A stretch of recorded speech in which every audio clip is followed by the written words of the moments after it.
As you all know that our chapter structure organization in animals is going on. In that series we will be going to study today connective tissue. Connective tissue consists of living cells and extracellular matrix. The extracellular matrix has nearly amorphous ground substance which is made up of glycoproteins with associated mucopolysaccharides.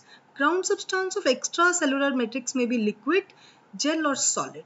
Connective tissue connect and provide support to various structures they develop from embryonic mesoderm. So we'll be in today's lecture we'll be going to study about different types of connective tissue present in our body.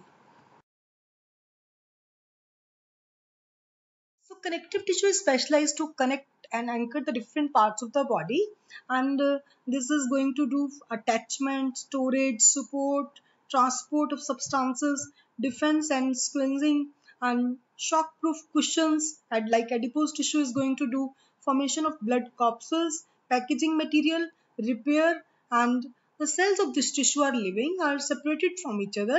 Homogeneous gel-like intercellular substance called the medium or matrix forms the bulk of the connective tissue.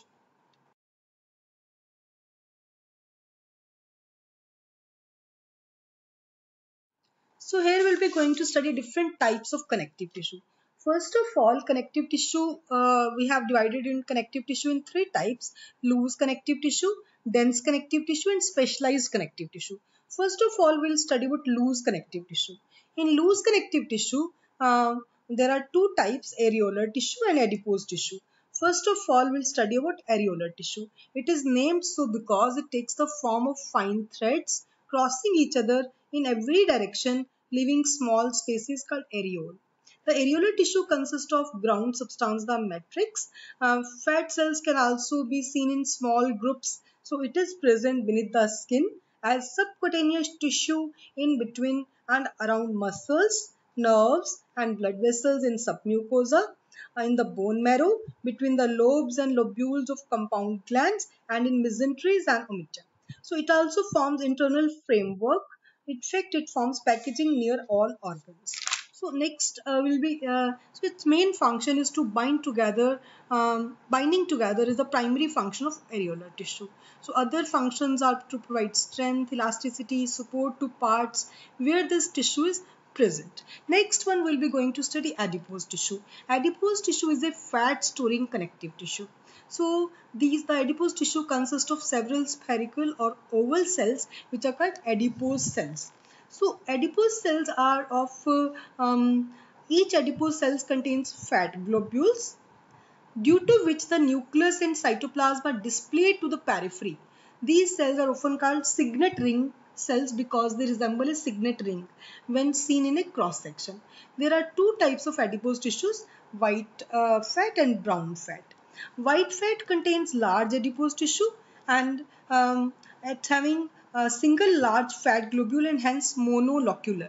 The cytoplasm in these cells is pushed to periphery and containing nucleus. And the adipose tissues of brown fat are multilocular. So each cell with several small fat globules. So this is the location of the adipose tissue is in the subcutaneous tissue around the heart, kidneys, eyeballs, where fat is stored. Adipose tissue is also found in the blubber of whales and elephants, hump of camel, fat bodies of frog and yellow bone marrow. So next we'll be going to study dense connective tissue. So dense connective tissue is present between skeletal muscles and skeleton means going to form tendon, between bones, ligament covering skeletal muscles, capsules of internal organs. So functions are providing firm attachment, conducts pull of muscle and reduces friction between muscles, stabilizes relative positions of bones, helps prevent overexpansion of organs and such as the urinary bladder, etc. So these are the different functions of dense regular connective tissue.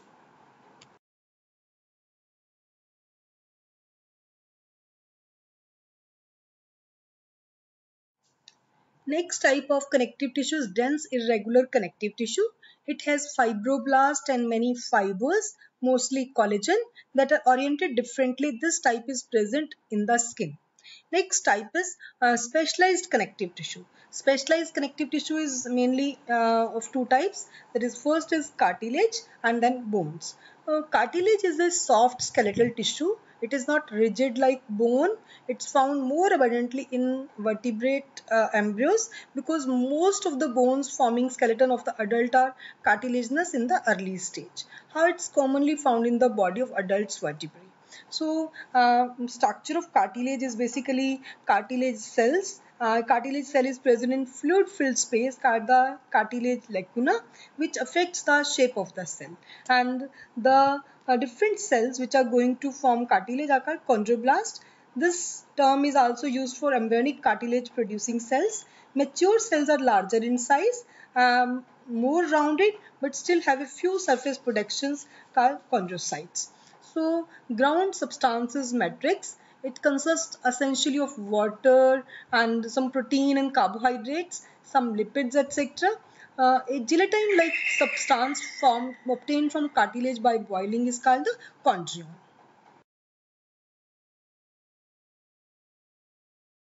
The cartilages are of three types. First is hyaline cartilage, and then is fibrous cartilage, and the third one is calcified cartilage. And next we will study about bones. So bone is the hardest tissue in the body and supports various organs. The matrix is tough, containing both inorganic and organic substances.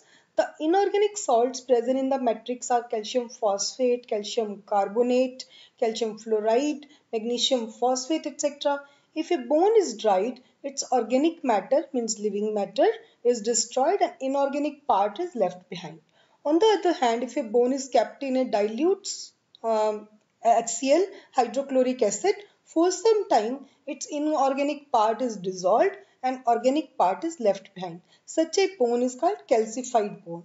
So if we study decalcified mammalian bone, then there are different parts. It's peristomium, matrix is present, and in the matrix, Haversian canals are present, and these are different. And this endostemium present, bone marrow is present, and there are different types of bone marrow, red bone marrow and yellow bone marrow, and types of bone are dense bone, spongy bone, and types of bone according to the surface of formation where they are formed. They are cartilaginous bones, means replacing bones. These bones develop from pre-existing cartilage and practically replace the cartilage, examples humerus, femur, etc. And rest are dermal or membranous bones and visceral bones, and these are the different bones present here. So the difference between bone and cartilage is bone is hard, cartilage is soft, and in bone matrix has an inflexible material called ossein, and in cartilage matrix has a flexible material that's called chondrion. In bone, matrix always contains calcium salts, and calcium salts may or may not be present in the cartilage, in the matrix of cartilage.